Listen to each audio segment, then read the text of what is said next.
Cuba bayang tuan-tuan, hidup dunia tuan-tuan. Tuan-tuan kalau hidup dunia 60 tahun tuan-tuan, 1.5 jam aja di akhirat. Cuba bayang tuan-tuan, tubuh rasa lama dah. Baru 1.5 jam aja di akhirat. Tu pun kita rasa hebat dah tuan-tuan. Bila sampai dekat Nabi Isa kata, nafsi, nafsi, hamba aku. Izhabu ila khatamun nabiyyin. Pergilah cari Nabi yang akhir zaman. Siapa Nabi Muhammad lah tuan-tuan. Bila sampai dekat Nabi Muhammad, ketika itu Nabi Muhammad sedang sujud di hadapan Allah.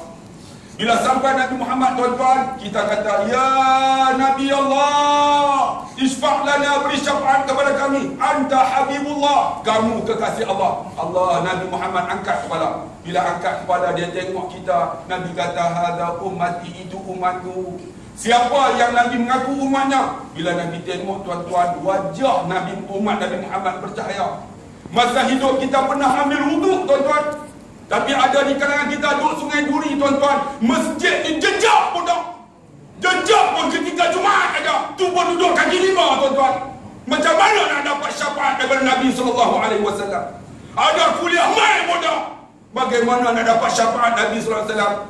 Maka dia ni tuan-tuan yang bercahaya ini, orang yang sentiasa berwuduk tuan-tuan masa hidupnya, selalu datang rumah Allah tuan-tuan. Maka Nabi kata, ummati, ummati, hadza ummati, itu umatku. Lalu Nabi patah balik, Nabi sujud tuan-tuan. Dalam sujud yang panjang, bila sujud panjang, Allah kata, ya Muhammad, irfa' ra'saka, angkat kepala, was'al tu'tah washfa' tusyafaq, tanya, aku bagi syafaat. Nabi kata apa tuan-tuan? Ni tanya, Allah kata aku bagi syafaat. Nabi kata apa? Ummati, ummati ya Allah. Umatku, umatku ya Allah.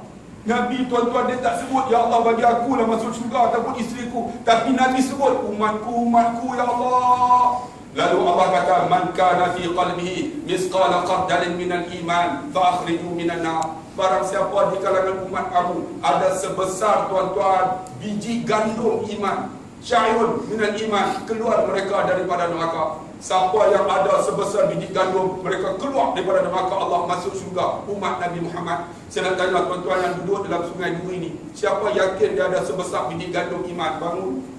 Tuan-tuan, tuan-tuan layak nak masuk syurga. Saya yang macam khutbah ni belum tentu tuan-tuan.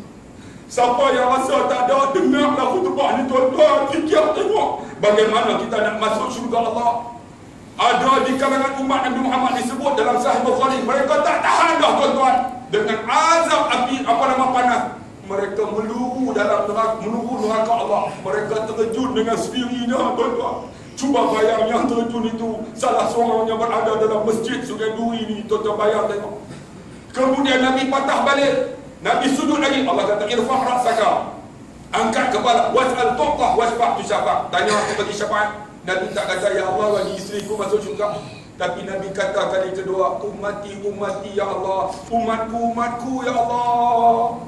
Lalu Allah kata, man kana fi qalbihi misqala qardalin minal iman fa akhriju minan nar. Barang siapa di kalangan umat kamu ada sebesar biji sawi iman, keluar mereka daripada neraka. Siapa di kalangan tuan-tuan yang yakin ada sebesar biji sawi, dia jaminlah syurga Allah.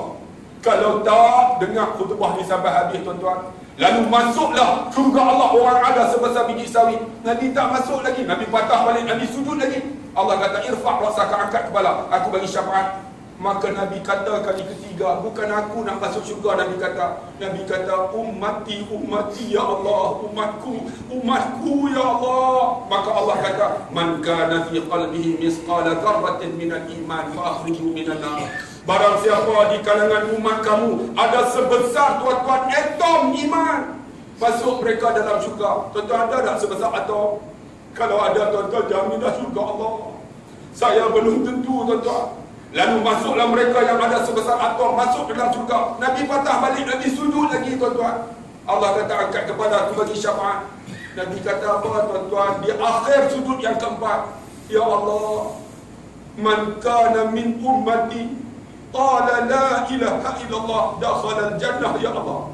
Siapa di kalangan umatku yang pernah menyebut la ilaha illallah, masa hidup mereka selawat ke aku pun tidak, mereka marah aku, mereka meluat aku, mereka tak amal sunnahku, tapi pernah menyebut la ilaha illallah, mereka masuk syurga ya Allah. Maka Allah kata, man kana min ummati qala la ilaha illallah dakhala al-jannah. Barang siapa di kalangan umat kamu yang pernah menyebut la ilaha illallah, masuk mereka ke dalam syurga-Ku.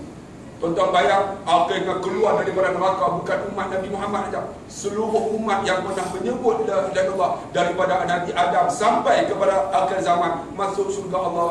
Lalu Nabi tunggu lagi, salim Nabi kata sejahtera mereka untuk masuk syurga Allah. Tuan-tuan sayang Nabi dah.